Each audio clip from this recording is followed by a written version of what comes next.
Hey, and welcome to another Podcast Valley Sunday. I am one of your hosts, Chris Paco. And I am your other host, Jeff Cameron. How's it going, Jeff? Quite well. How about yourself? Very good, very good. Looking forward to getting deeper into this. We're in the jellies, heading towards the marmalades to get to the jams. Yes, indeed we are, fighting our way out of these triple digits. It's a slog sometimes. But you know what? Also down here I found when I did this last listen to these 20 songs is like some of them I'm like, this is much better than its placement indicates. And we'll talk about that when we get to them. But it is kind of nice. I feel that way too. Like our relationship with the tunes changes over the years, you know. Even like since we started doing this. But some of them I think we just misplaced them one way or another. Yeah, I think some got chosen very early and just piled on top of, and they just went down, and never had a chance to land where they should have landed. Yeah. So I think you could take the wheel on this first one, Paco. I think you got a thing or two to say about it. Yeah. All right. So at number 126, we've got Zilch. Zilch, Mr. Davalina, Mr. Bob Davalina, Mr. Davalina, Mr. Bob Davalina. Zilch, China Clipper calling Alameda. China Clipper calling Alameda. Zilch, China Clipper calling Alameda. Self-defense. Never mind the furthermore, the plea is self-defense. Never mind the furthermore, the plea is self-defense. It is of my opinion that the people are intending. It is of my opinion that the people are intending. Okay, now, the craziest thing about this song is that, 25 years later, it was sampled by Del the Funky Homo Sapien, who is Ice Cube's cousin, actually, and became like a hit, like a real hip-hop hit. Mr. Davalina, Mr. Bob Davalina, Mr. Davalina, Bob Davalina, Mr. Davalina, Bob Davalina. With Mr. Dabalina. And that's kind of wicked on its own. Again, another Monkey song being used in hip-hop, which blows my mind every time. Oh, for sure. And then also the cool thing about this song is it shows the boys in the studio doing the stuff that they wanted to do, and they would have never been able to do this under the Kirshner regime at all. Yes. Just put a song like this on an album. Definitely, especially when Mike goofs up a little and they keep it in, and it's just a lot of fun. Yeah, and they'll start laughing, and it's just a cool interlude. Which, man, going back in hip hop culture, the skit interludes on hip hop albums. It's this is what that was for the Monkees in the 60s. Not a lot of bands, at least mainstream bands, were doing stuff like this on their albums. And also, I think it's easier. I don't know if easier is the word, but for the Monkees to do it because, unlike most bands, we're familiar with their speaking voices because we've gotten to know them on the show, right? So Pete's Pete and Mike's Mike, just from hearing their voices, just talking. And you don't get that with a lot of bands, and it's part of what makes it fun, for real. Yeah, and it also, we know their personalities because of the show. You know what I mean? Say if it was Herman's Hermits did it, you'd be like, oh, I guess these are guys in the band doing this. I don't know who these people are. But because the Monkees. I don't know. Yeah, is that Herman or is that Hermits? I don't know which one's talking right now. But yeah, so that's what I think about Zilch. It's, again, not a song, but I think it is important in the Monkees catalog, even though it is number 126 on our countdown. Yeah, for real. Did you know Jim Henson had a Hermits covered band called Kermit's Hermits? Oh, wow. I read that somewhere, actually. Yes, me too. Fake Wikipedia. Yeah. All right, so that'll take us down to number 125 now, or up to number 125, I guess, with Theme from the Monkees. Hey, we're the Monkees, and people say we monkey around, but we're too busy singing to put anybody down. What can you say about the theme from the Monkees? Yeah, exactly. It's hard to talk about this song as a song because it's so much more than a song. It's it's the whole brand. It's the song everyone at least kind of knows. And also it sets up the plot of the show, if there was any plots in the show kind of thing. But it lets you know what you're getting into. But we kind of we banished it into 125 just because we're like, oi, we're listening to it on a CD or something. Yeah. We're probably skipping it. But okay, over the last 2 years doing the show, did you ever skip the intro while you're watching the show? I don't think I did. I think because like we started not skipping it at the beginning, that when I was like, I'm just going to skip this, it felt wrong to skip. You know what I mean? And so like there's this song we quote unquote don't like that we voluntarily listen to like literally a couple hundred times over the last 2 years. It's true. It's true. And yeah. And also with this song is like, it sounds like a commercial because it is essentially, you know what I mean? Like it's got that kind of vibe to it, but the solos that are near the end are like really great and are pretty much forgotten about because they're not in the show.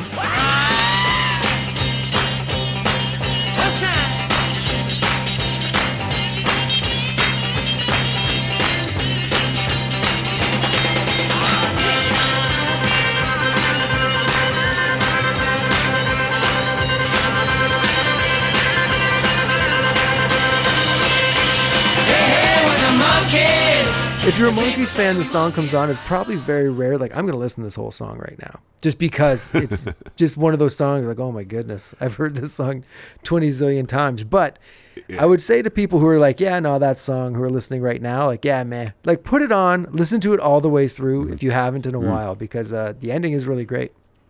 It's a perfect opportunity to talk about our posting of the Randomatic Countdown, which you get to on our YouTube channel, because I found... it's the theme with video, but it's edited out to full length.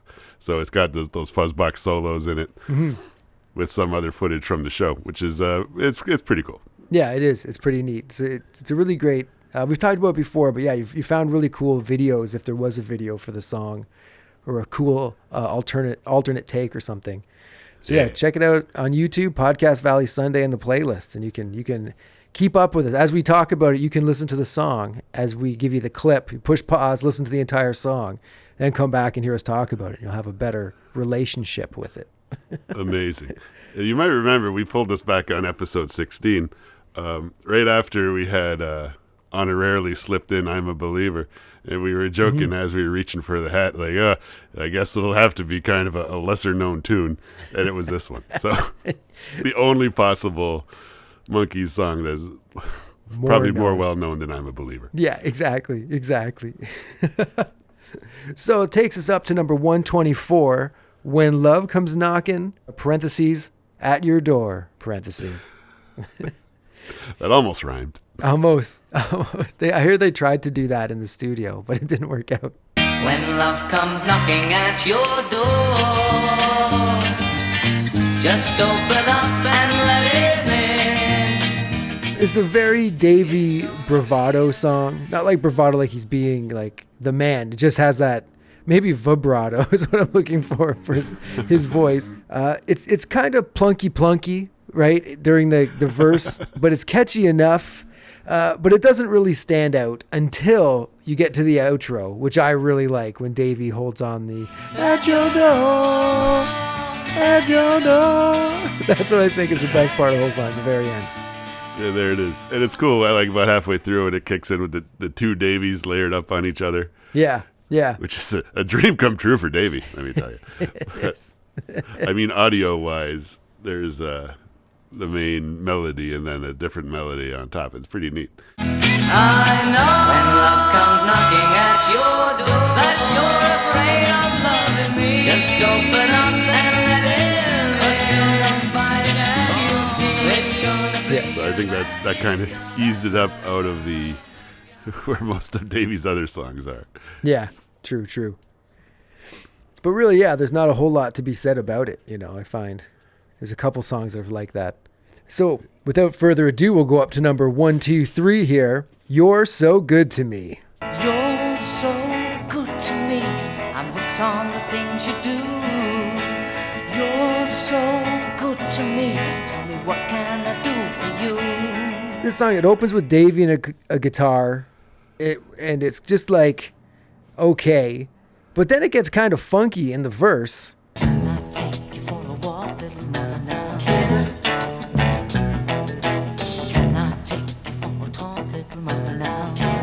and it's pretty cool, but the chorus, which is the same as the intro, it's kind of cheesy and predictable. But the verse is, I think, really, really good. It just takes a left turn. It is. And yeah, like you just touched on, it's got that sweet changes bass. Yeah. That we've become accustomed to back with these the songs that were recorded for the Changes project.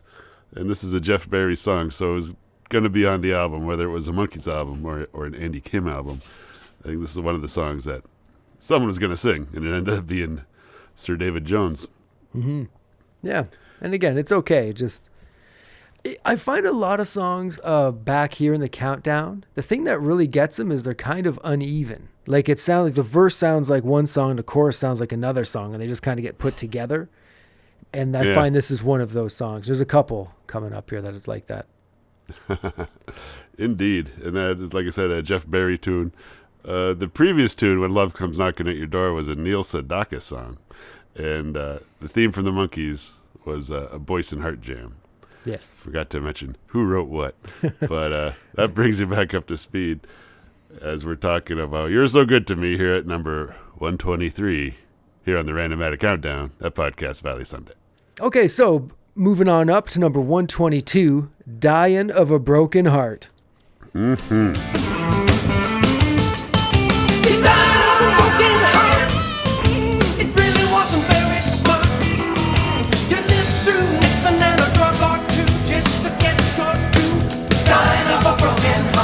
Okay, so this one's off of Justice, correct?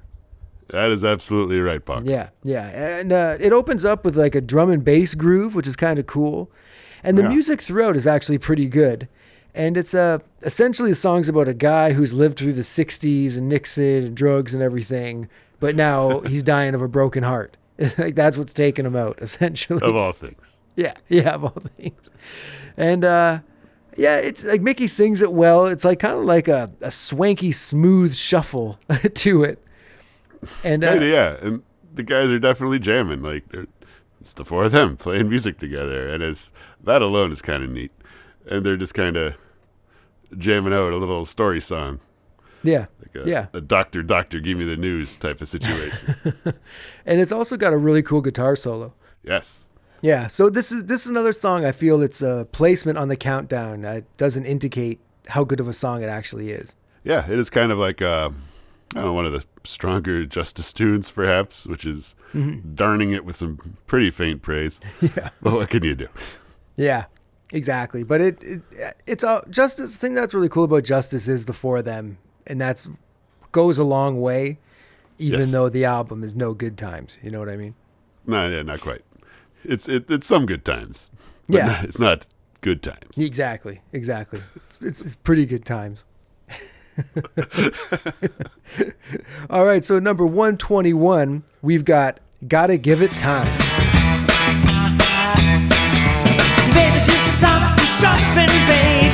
Shuffling won't get you loving, baby. You gotta play it right or lose what's on the line. Baby, gotta give it time.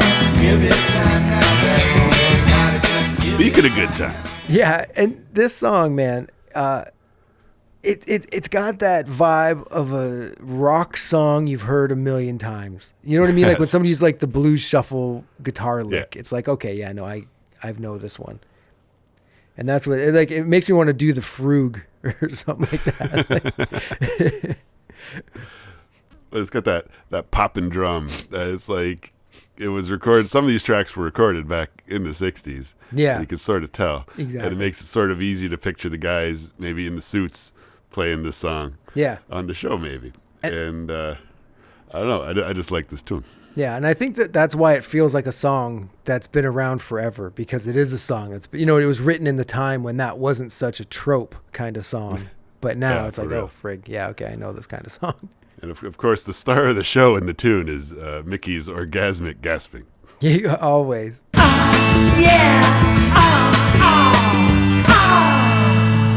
His voice does sound great in this song, though. He really sings the heck out of it. Throughout the album, throughout every album. Yeah, throughout his career, Mickey's been.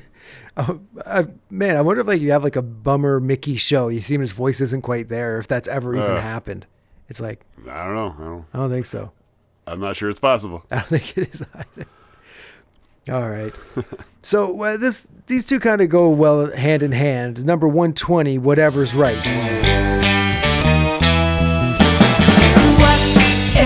right, don't let me change your mind. If I'm the one, you'll find out in time. It's also a song that kind of seems flat to me, just in the way that it feels like a song I've heard 12 zillion times. Just because it's that kind of song. And I don't know. I would probably flip these two maybe because Whatever's Right. Like in my notes, I have it sounds like the Wonders or the Oneaters. Mm-hmm. You know, it's got like it's slightly inauthentic. Yeah, like, exactly. It's got a bit of it's fictional rock. It's not from the time for real. It's just a simulation. It's a little too shiny. Yeah, but it is a Boys and Heart jam, isn't it? I believe it is. Yeah. Like it might have been kicking around, but it's kind of it's got the modern day gloss to it. Yeah, I agree. Like a theme park version of the 60s. Yeah, and as we've just discussed before, with Good Times sounding not from the 60s, but like the 60s. It wasn't trying to sound like 2016 or whatever it was.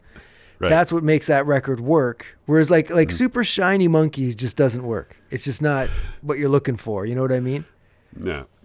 It'd be like if there's not much digital involved with the creation of monkey music. Yeah, exactly. It's kind of like Free as a Bird by the Beatles, right? It's like, okay, this is the Beatles, but it has that new feeling to it that just does not sit well. To me, anyway. Yeah, that'd be in triple digits on our Beatles Randomatic Countdown. I remember when it came out, though, I really liked the riff, like the chorus that John sings. I liked that a lot. But then the rest, then again, it's like sounds like two different songs put together, because essentially it was. Oh, it kind of was. So yeah. What can you do? All right, so that brings us out of the 120s into the 1-teens at number 119 with "I'll Spend My Life with You." And I hope you're there, and you still care, and if you do, I'll spend my life with you. This is a pretty good one. Yeah, I agree. I think the song is too low on the countdown. That's the first thing I wrote about it. It was like... It's got a catchy verse and a chorus, and it's pretty sweet, the whole thing. Yeah. And see, I kind of feel, for me at least, the behind-the-scenes stuff on the second album kind of leaches into the songs. Like, they don't really like these songs. You know what's going on. They're trying to fight to not have this be what they are. But the song, it's good. I don't think it's as bad as the placement indicates. Yeah.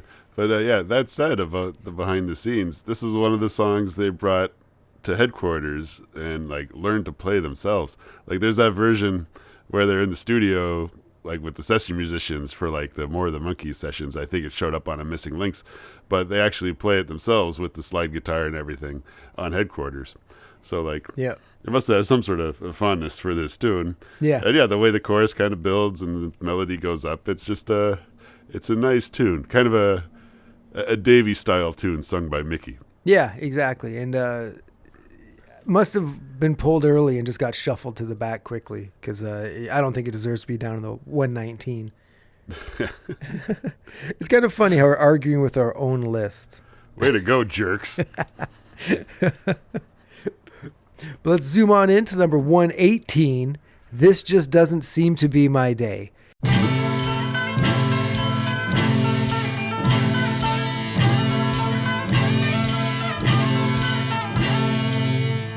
I guess I should have stayed in bed, my pillow wrapped around my head, instead of waking up to find a nightmare of a different kind. She went away. This just doesn't seem to be my day. I like where this one's placed, I've got to say. But okay, hold on. It has such a radical, mystical, psychedelic opening. That really rad open, and then it switches to bubblegum pop on a dime, and you're like, wait, what happened to that other song? Like, I would have thought, There's gonna be better song for a minute. Yeah, exactly. And again, it's the very early days of the Monkees oozing out of it. It's got, like the way Davies, the material is just kind of like, oh, okay. Yeah. But I think know. you talk about coming out of the bridge. It feels like it's going to turn into "I'll spend my life with you." Yeah. I think that's part of why they ended up together on the Countdown.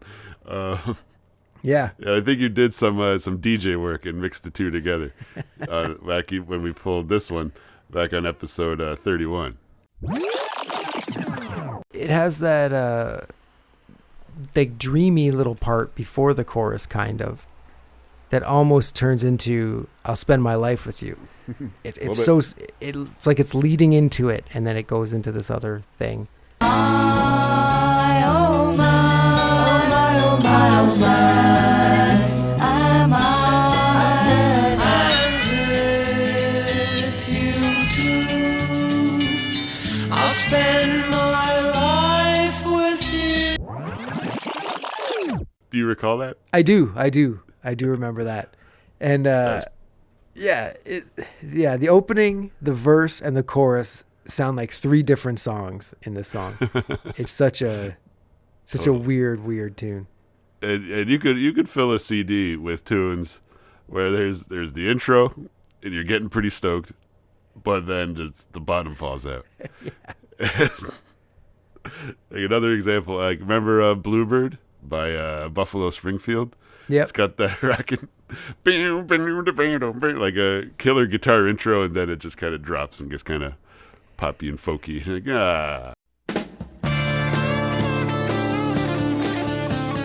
Listen to my bluebird laugh. Yeah, I wonder what happens there. Why that happens with bands, but it does happen. It does. Sometimes you just have a killer riff, then you don't know what to do later. Yeah, and you just stick it on something. Yeah, okay, I'll put it on this. And you're like, ooh, shouldn't have done that. We could have done so much better. For real. So this brings us now to number 117, I'll Be True to You. I'll be true to you, yes I will. I'll be true to you, yes I will. So this is a first record, correct? Yes, it is. And like I don't remember ever listening to this song too much, and we probably should have talked about it about 10 songs ago. Yeah, no, exactly. It's when I was listening to it today, it had the picture of the first album up, right? Yeah. And it's listed on the front on cover. But I right on the honestly, front. I had to look at it 4 times before I saw it. Like it's like an optical illusion and an illusion for your ears as well, because you've never heard this song when you've listened to the album. Yeah, it's like one of those. It's a Davey song, just the most basic possible Davey song. And there's a little spoken word part. Yeah. And like, okay, Yeah. whatever. It's weird. Not for us. No. It has that gleeful hopefulness of the first album. You know what I mean? Like those songs have that, like, this record made for this TV show. Let's just see what happens with it. And then the second record, when they're stars and trying to become a real band, that has its own baggage with it. But like, there's a really great bridge in this story. A lot of doot-doots, which are fun. I used to be the kind who said that every girl's the same and love was just a game for having fun. But these Davy Jones pillow talk tunes, they don't make it onto the show. No, exactly. And therefore, we end up like not really giving a shit about them. Yeah, don't even know it exists. I'll Be True to You was written by Goffin Titleman, not Goffin King. So Interesting. I don't know. I don't know where Carole King was that day, but Mr. Titleman had to help out Jerry Goffin to write that. I'll Be True. Maybe Titleman's the spoken word guy. I don't know. Yeah, exactly. We need some spoken word here. Get Titleman.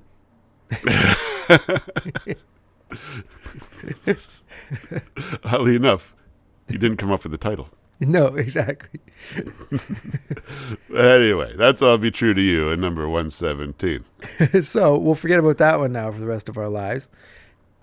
It's high time we took one of CJ's famous stat breaks, and here we go. I want to talk a little about an important Monkees collection that is like for people who got into the Monkees like after the show, like in the 70s, the 90s, like you and me. This is a very important record. It's called The Monkees' Greatest Hits. Oh, yes. It's orange. It's got 11 tunes on it. And for a good long while, particularly up here in Canada, this was the only Monkees CD you could find anywhere. It's true. It's true. For real. And like it was literally all we had.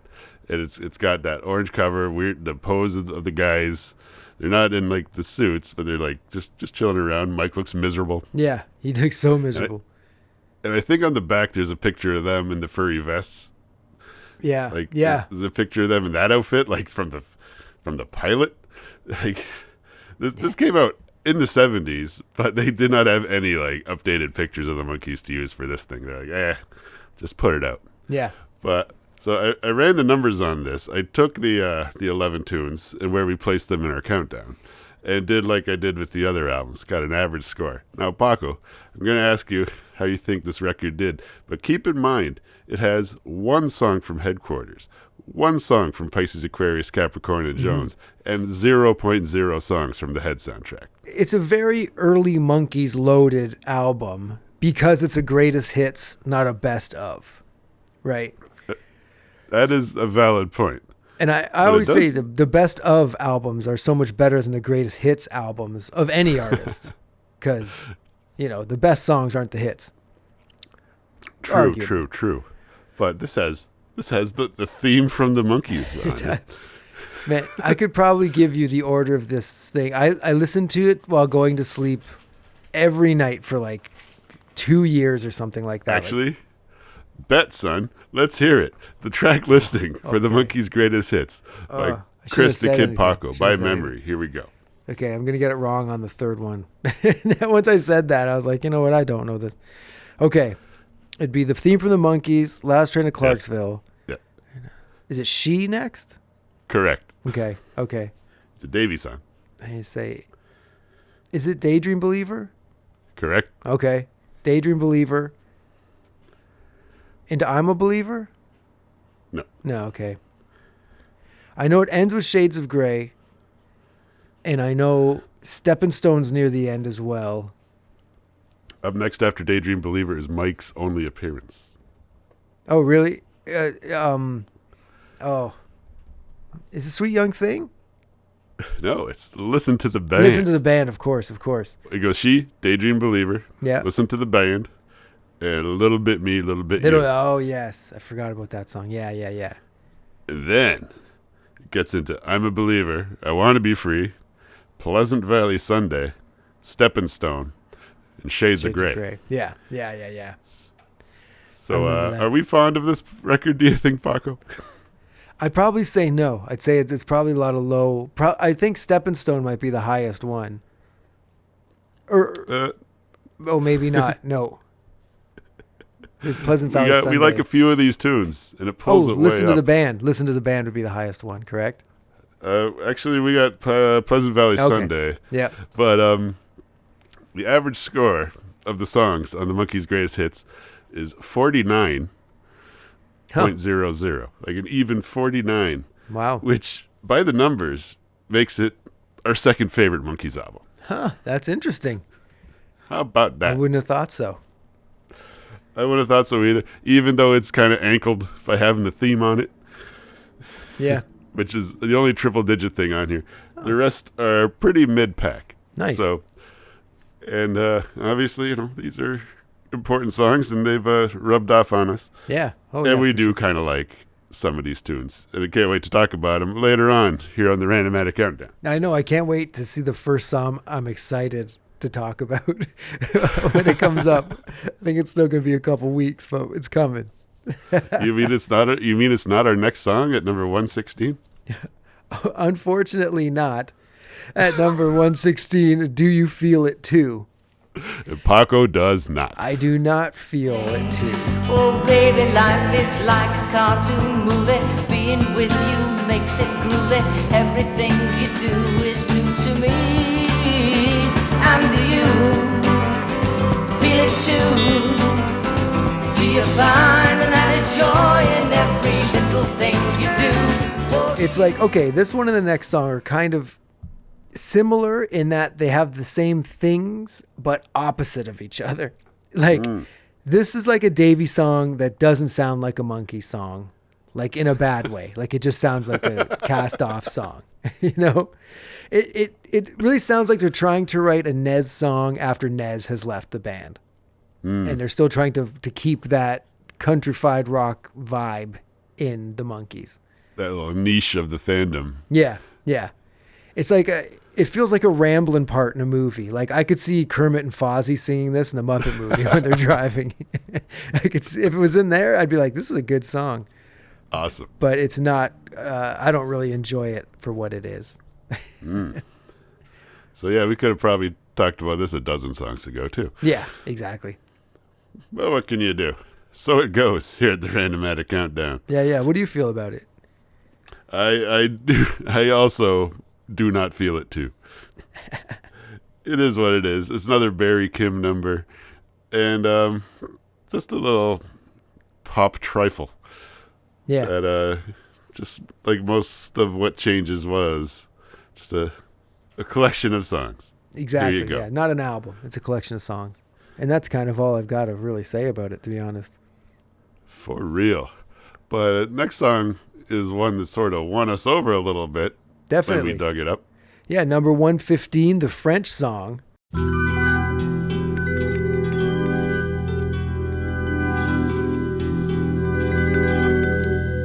A little girl goes out walking in the night. A little boy calls good evening from the light. They stop to talk for just a while. Then she's gone. Okay, see now this is it's a French kind of shuffle song, and like I gotta say, I really like this song. I really do, and it's a perfect Davy song that doesn't quite sound like a Monkees song, but he makes it work for the Monkees. It's like it works like in the psychedelic late 60s kind of thing. Yeah. But it definitely works as a song. And like most albums have a Davy song that's like a stylistic shift. Like it's from another country or something. Yeah. This is that one for Monkees Present. But it's very cool, very cinematic. It kind of paints a picture. Yeah. And it sets a whole scene. Yeah. I do like the French song quite a bit. It's pretty rad. We pulled it back on episode 28, and we were happy we did. Yeah. So it's funny how it ended up way down here. Yeah, it's true. But we are getting up into sort of like I was peeking ahead to the top 100, top 50, and I'm like, oh, we do like a lot of these songs. Oh, definitely. Yeah. We're starting to sprinkle them in now, which is nice. Like gems like that one. But yeah, it was this one. I don't know if it would have cracked the top 100, but it probably could have moved up a little. Yeah, definitely. I agree with that. It's definitely better than number 114, Run Away from Life. What do you mean, Paco? Let's run away from life together. Leave behind the stormy weather. Let's find out what fantasy can do.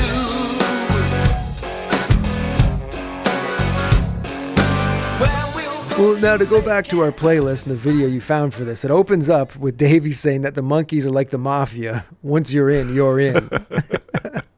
It's exactly like the mafia.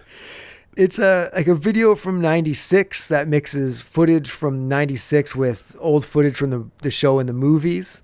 Mm-hmm. And again, the song has like two faces to it. It's got like the first like a chunky 90s happy rock. And then the chorus is like darker and sludgier and a little more interesting and more fun to listen to. Yeah. So And it's got a raging synth solo. Heck yeah, that's worth listening to the song alone. Like if you haven't listened to the song in a while, just listen to it for that. You'll be pretty stoked just For to hear it real. because it's nuts.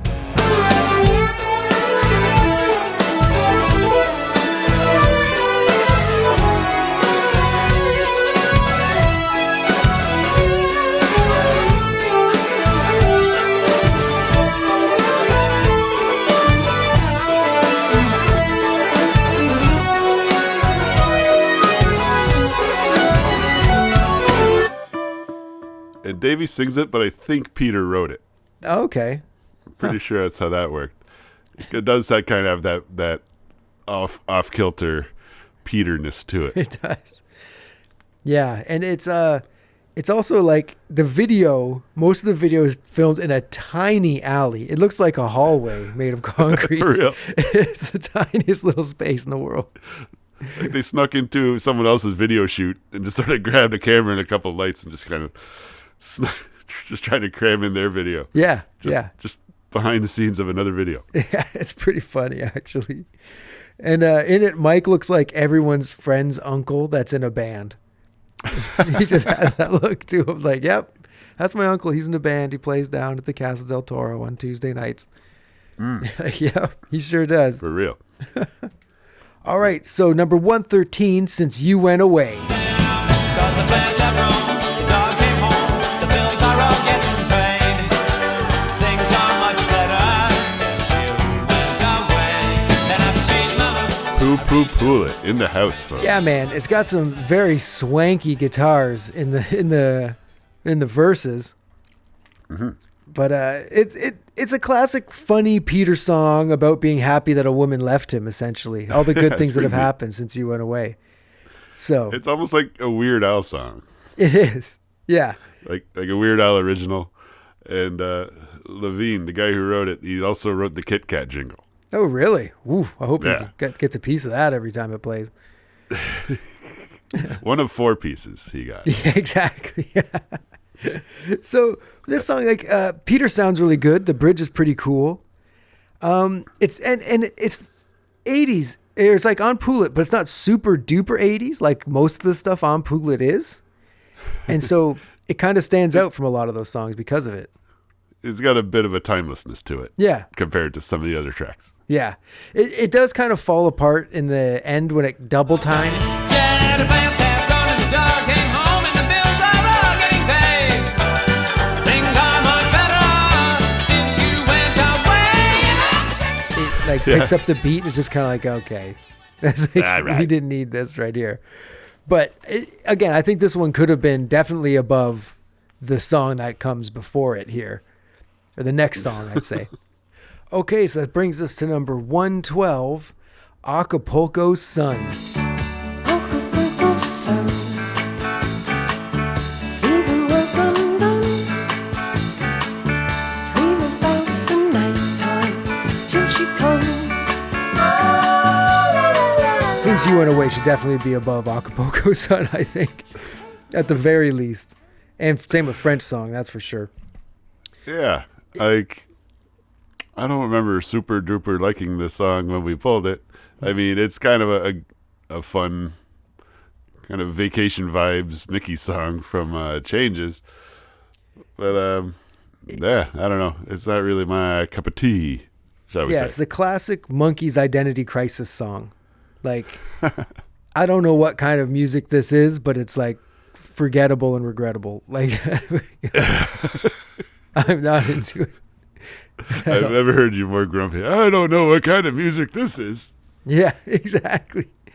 But yeah, I know it's not something I'd really reach for. It's probably not like a bad song, but it's not a Monkees song to me. Fair enough, Just Paco. weird. Just Fair weird. enough. So now here we have number 111, the triple ones. We've Nice. got P.O. Box 9847. P.O. Box 9847. P.O. Box 9847. I've described me very poorly. Better try again. See, why couldn't it be number 9847. I know. It would have worked so much better that way. If only they had 10,000 songs. Yeah, or if it just could have been like number 98 or 47, it would have worked fine. Well, it ain't going to be 47. No, that's that. No. So this is a song, though, when I first heard the box set that I really remembered, just because the chorus is so catchy and it just makes a lot of sense to just get stuck in your head, essentially. And just a neat little concept about a personal ad kind of thing, trying to come up with one. It's like the Pina Colada song, like a different version of it, and an extinct concept that you'd have to explain to the children if they were to listen to this song. What's a P.O. box? What's a classified ad? What is all this? Yeah. You just say, just shut up. Just leave me alone. You don't care anyway. Just shut up. Could you imagine putting an ad in the paper trying to meet somebody and then just waiting to see if something happens? Devastating. That'd just be so devastating. I feel, but I guess now it's online dating, right? You're just doing that, and now you just get to see who's not saying yes to you. Instantaneous rejection instead of long drawn out rejection. Yeah, exactly. Turnaround time is a lot quicker. I'd rather know I'm ugly than think I'm ugly. So it's better to have it done quick, I'd say. For real. And this is a Boyce and Hart number. And I think we had to dock it a few points for rhyming true with true. Yeah, that's tough. Which annoys me when they just don't even come up with a second word. Yeah. But hey, what can you do?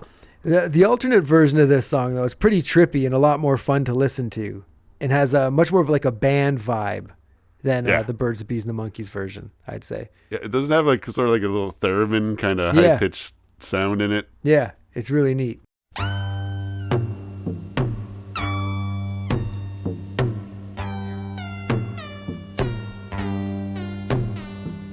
That helps this song a lot.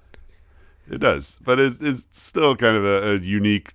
It's a different tune, and it's fun. Yeah, and it's part of the strength of the grab bag that is the Birds and the Bees and the Monkeys. Yeah, it's something that I would have never thought would have been this low in the countdown. You know what I mean? But then when you're dealing with everything, you kind of see where it's going to shake out. But no, it's not a bad song, but it's just it's marmalade. And it is post show, but it could have probably built a show around a song like this, like an episode of the show. Oh my God, I can't believe they didn't do a classified ad kind of thing, personal ad. Yeah, it's right there. It's right there for them. Maybe when season 3 comes out, they'll do it. Yeah, maybe. Maybe. Okay, so one thing we've got now is we've got number 111 2.0. Yeah, due to the various snafus in the countdown, there's going to be some mixing around with the numbers. Because just a game, I thought we pulled it twice, but we didn't. But long story short, it's the actual number 111. It's Just a Game from Instant Replay, and also from the headquarters sessions. There's a way for you and I, if you'll just stay. If you'll just stay to keep me hidden from the day. And all they had the tune kicking around. It's one of Mickey's songs, so it's got that sort of unique creativity to it. Yeah. And on the headquarters session, you hear him kind of goofing around with it, but kind of getting into it. Yeah, it's fun. Again, it's going into the studio with the boys and hearing them, just be a bunch of goofballs, but also working these songs out is a lot of fun. Absolutely. And it's the final product, like as it is on Instant Replay. It's cute. It's a little, it fills a couple of minutes. It's Mickey, and the song kind of builds up on itself. And it shows off some of Mickey's talent. He doesn't, it's like his songs aren't like verse, chorus, verse. They're like, they got different parts to them. Yeah, I really don't think Mickey gets the songwriting props he should probably get. Because the songs are always interesting. He's very good at like the story song, I find. Yes. And those are hard to write and keep you interested because you're locked into this way of writing it. And it could get tricky. For real. But he pulls it off well. But yeah, so anyway, Just a Game. It's a song, again, like I'm not a super big fan of it. Having the alternate demo takes really kind of gives it more life because it's just kind of fun to be hanging out. But yeah, I feel it's in its proper spot in the countdown, I'd say. Yeah. And same could be said for our number 110, Mr. Webster. Everyone in town knew Mr. Webster. He worked at the bank for 40 years. And each week Mr. Frisbee made his check out for $68 clear. And through the years he thwarted 27 robberies. Each time Frisbee promised him a raise. Which has the distinction of being the first tune ever pulled from the Wool Hat of Mystery for the Randomatic Countdown back on episode 2. Yeah, I agree. And I feel that then this song has the biggest drop in the charts out of any song. Because it was number 1, it went to number 110. So I suppose you're right, Paco. I think this is the one right here. But I think it got buried on because I like Mr. Webster. I think, again, going back to one of Mickey's songs or story songs, yes. This is definitely one. And a dumb teenage me just thought it was the deepest song in the world. Like, I just thought, like, what a story, what a twist ending of this song. Yeah, this guy's stealing all their money. And there's the version that's on Missing Links Volume 2, which is slightly creepier and slightly a little more unsettling. Yes. Than the one that was on the album. Everyone in town knew Mr. Webster.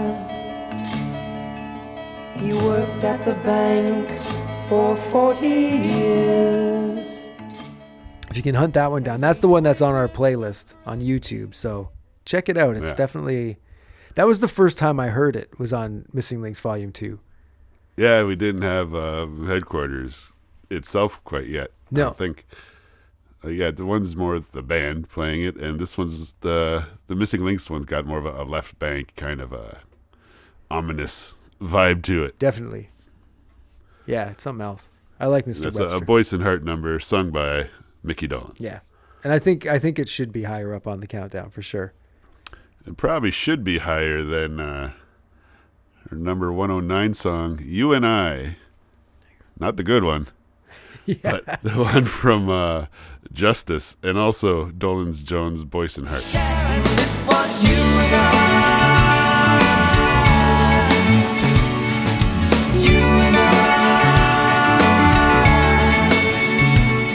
The video for this one, again, it's a behind the scenes with the guys in 1996 mixed in with the show and the movies, which seemed to be what they were really pushing hard back in those days.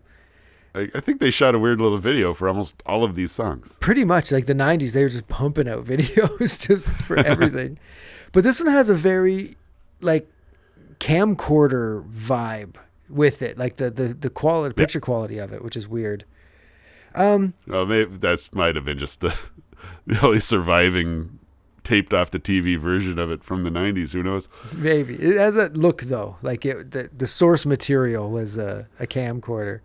Yeah. But it's cool to see all the grown-up dudes together, like we just said earlier. But Davey looks super awkward playing guitar. Like, he just does. I don't know how else to describe it. Just like a weird hand motion. It's just we're just not used to it. It's strange. Yeah. But it was written by Mickey and Davey. It's sung by Mickey and Davey. And it first appeared, like, when we discovered it was also on the Dolenz Jones, Boyce and Hart album. When we went and listened to that, we're like, oh, this tune? It's like, it was a different kind of a more folksy version back in the 70s. And they kind of updated it. It's got a cool bass line and everything. But, dude, what's with the human cymbal stand? Yeah. Did you notice this in the video? No, I did not, I gotta say. Like, it appears to be, I thought it was a mannequin, but it's a person, like a mostly naked female person with her back to the camera, like It's sitting in front of the drums. Really? I did not notice that. I'm going to have to rewatch and check that out. That's funny. And weird. I don't know what the heck was going on with it, but it's definitely a thing. It's very, this is the thing about the Justice Project. Here and there, it's these risque touches. Yeah. And it's just weird. Whether they're talking about drugs or slipping a little swear in there, here and there, whatever. Or having a naked chick holding up the symbol. Yeah. You know?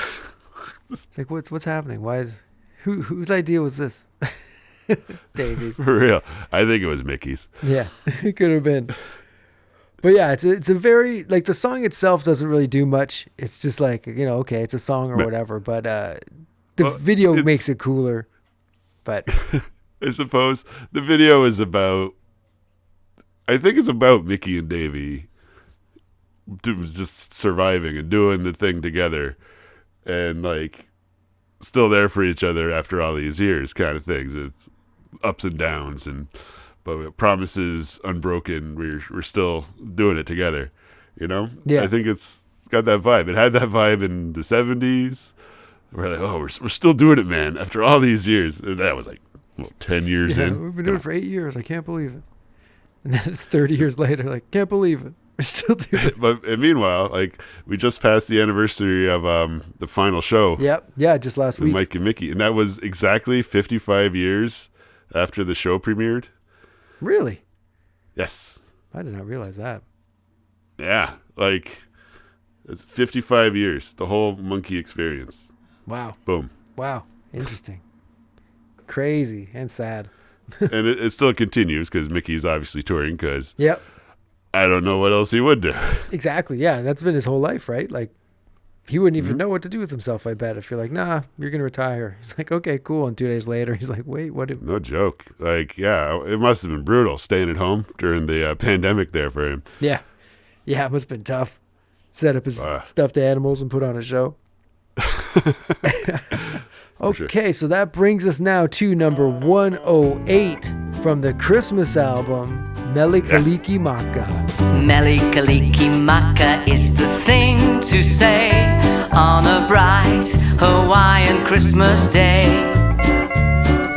That's the island greeting that they send to you from the land where palm trees sway. Great Davy version of a Christmas classic. It suits him perfectly. It's just a great one. Other than that, I don't really know what to say about it because it's Mele Kalikimaka, right? Like it is what it is. Even with Davy singing it, it reminds me of Christmas Vacation. Exactly. It'll always remind me of that. There's nothing else other than Christmas Vacation for that song to me. Yeah, like I said, it's on the Monkees Christmas Party album, and it's kind of strange that so far the last Monkees album is a Christmas album, but it is kind of neat to have a reason to bring it out every year and listen to these decent tunes. Yeah, there's some really great songs on it, and yeah, this is definitely one of them. And like we didn't put the whole record into the countdown here, but there's some Christmas tunes sprinkled throughout it, and it speaks to the quality of the tunes themselves and the performance of the guys and the crazy late Monkees resurgence that happened that no one saw coming. For real? Well, no one saw Justice coming, and that's true. No one saw Pleasant Valley Sunday and MTV coming. Like it all just kept happening. They put it out there, and people are like, oh, the Monkees, yes please. Yeah, weird. Like generation after generation. Like no other band had a run like that. No, yeah, it's very interesting how they kept kind of popping up in popular culture. Even like going with Shrek, even so people hate that or whatever. That I also wish it was the Monkees version, but it did keep them in the consciousness. Yeah, they just keep finding ways to pop up in pop culture, and people like them, and the people that like them tend to create more pop culture. Yeah, they pass it on, and they're just open to them for some reason over other bands that just don't pop back up. You know what I mean? Yeah, I don't know. The Monkees just kind of provide a window to what's possible. Yeah. Yeah. I don't want to get too fucking flowery about it, but their whole deal is so inspiring and fun, and like they beat the system. Like they changed how music is made, how TV is made. Like they did a lot. Yeah, they did. And they were like the icebreaker at the front, just like plowing through and dealing with the critics and dealing with everything else, but always kind of coming out on top. It's awesome. Yeah. It's our boys. Yay, monkeys. And that's, I guess that's where we could put a pin in it for now. Yep. All right. Well, thank you so much for checking us out yet again. We hope you dig what's going on here. If you have any songs you think should have been placed somewhere else, let us know. We're always down for that. Probably agree with you here and there. Yeah, probably. Because, we love talking about these songs as we're coming up. Some gems are getting sprinkled in, and it's only going to get better and better the closer we get to the top. So it's going to get fantastic. And next time, we're going to break into the double digits. So finally, that's when you know it's getting real. Yeah, buddy. So from me, Paco. And me, Jeff. Have yourselves a monkey's little evening. Thank you. Bye-bye.